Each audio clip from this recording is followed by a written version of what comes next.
औज़ु बिल्लाहि मिनश शैतानिर रजीम, बिस्मिल्लाहिर रहमानिर रहीम, अल्हम्दुलिल्लाहि रब्बिल आलमीन, अस्सलातु वस्सलामु अला खातिमिन नबिय्यीन, अल्लाहुम्मा सल्लि अला सय्यिदना मुहम्मदिन व अला आलिहि व बारिक वसल्लम।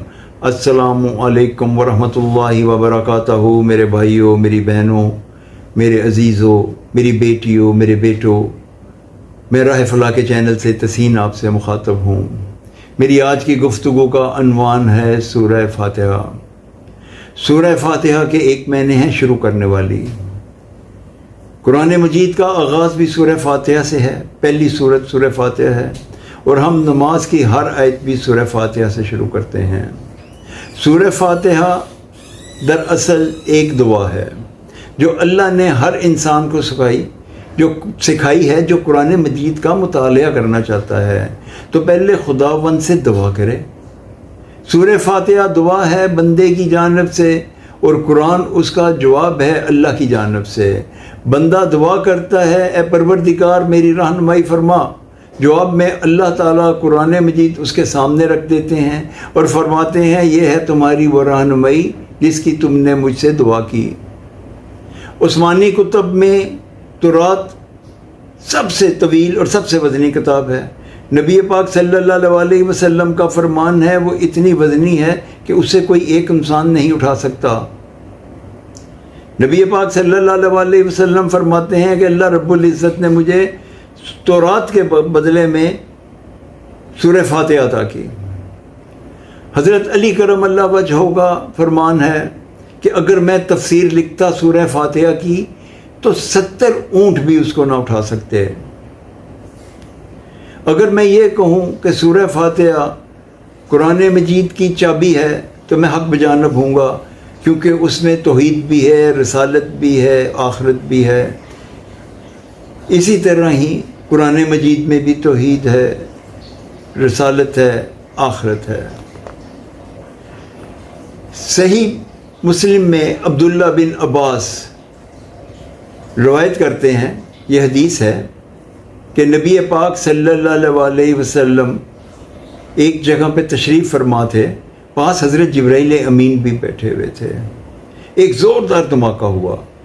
नबी पाक सल्लल्लाहु अलैहि वसल्लम ने आसमान की तरफ देखा तो जिब्राइल अमीन ने फरमाया या रसूल अल्लाह, आज से पहले ऐसा धमाका नहीं हुआ। हज़रत जिब्राइल फरमाने लगे ये आसमान का दरवाज़ा खुला है और इसमें से एक फ़रिश्ता आ रहा है, वो पहली दफ़ा ज़मीन पर उतर रहा है और खुशखबरी है कि वो सूरह फातिहा और सूरह बकरा की आखिरी 2 आयत लेके आ रहा है।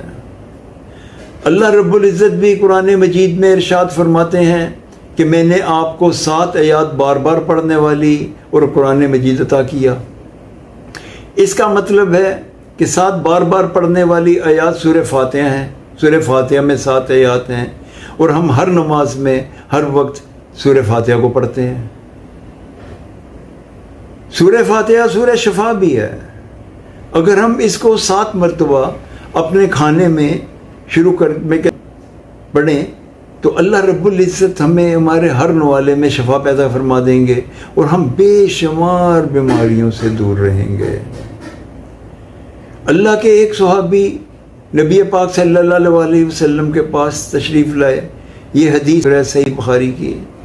उन्होंने आके फरमाया या रसूल अल्लाह, मैं अपने साथियों के साथ आ रहा था, एक जगह मैंने पड़ाव किया तो वहाँ के जो एक खाना बदोशों का कबीला था उसके सरदार को सांप लड़ गया। तो वो मेरे पास आए, उन्होंने आगे पूछा कोई सांप का इलाज कर सकता है? तो मैंने कहा हाँ मैं कर सकता हूँ। मैं उसके पास गया, मैंने सूरह फातिहा के ज़रिए उसका झाड़ किया और अल्लाह ने उसको शफा दे दी। इसीलिए सूरह फातिहा को सूरह शफा भी कहते हैं। आएँ अब हम सूरह फातिहा की तफसीर बयान करते हैं। बिस्मिल्लाहिर्रहमानिर्रहीम, शुरू करता हूँ मैं अल्लाह के नाम से जो बड़ा मेहरबान और नहायत रहम करने वाला है। अल्हम्दुलिल्लाहि रब्बिल आलमीन, तमाम तारीफ़ें अल्लाह की हैं। हम हम्द बयान करते हैं अल्लाह की जो आलमीन का मालिक है। आलमीन जमा है आलम की। اور عالم کہتے ہیں سوائے اللہ کے جو ہے وہ عالم ہے، اور عالمین کا علم اللہ اور اس کے رسول کو پتہ ہے کہ کتنے ہیں۔ انسان تو صرف اتنا جانتا ہے کہ عالم انسان ہے، عالم جن ہے، عالم روا ہے، عالم برزخ ہے، اور اللہ تعالیٰ اس کے علاوہ بھی جتنے عالم ہیں ان سب کا رب العالمین ہے۔ رب کہتے ہیں پالنے والے کو، اور پالنے والا وہ ہوتا ہے جس کی ملک میں سب کچھ ہوتا ہے۔ مالک یوم الدین، اللہ تعالیٰ فرماتے ہیں میں روز جزا کا مالک ہوں۔ اللہ تعالیٰ یہاں پہ انسان کو انڈیکیٹ کر رہے ہیں، وارن کر رہے ہیں کہ میرے بندے میں 70 ماؤں سے زیادہ پیار کرتا ہوں، مگر نافرمانی مجھے پسند نہیں، اس کے لیے میں نے روز جزا کا دن مقرر کیا ہے۔ اگر صراط مستقیم پہ چلو گے، کامیابی کے راستے پہ چلو گے تو فلاح پاؤ گے۔ اگر شیطان کے بلاوے میں آگے جو میرا کھلا دشمن ہے، اپنے نفس کے جال میں پھنس گئے تو پھر تمہارا حساب روز قیامت میزان میں ہوگا۔ اس چیز کو مد نظر رکھنا۔ عزازیل بھی ایک بہت عبادت گزار جن تھا، اس نے نافرمانی کی، اس سب فرشتوں نے حضرت آدم کو سجدہ کیا، اس نے نہیں کیا تو مردود ہو گیا۔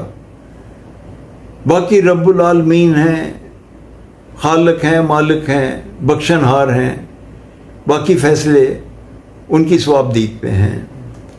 ایاک نعبد و ایاک نستعین، اے مولا تیری عبادت کرتے ہیں اور تجھ سے مدد مانگتے ہیں۔ تیری عبادت کرتے ہیں، تیری عبادت کیوں نہ کریں؟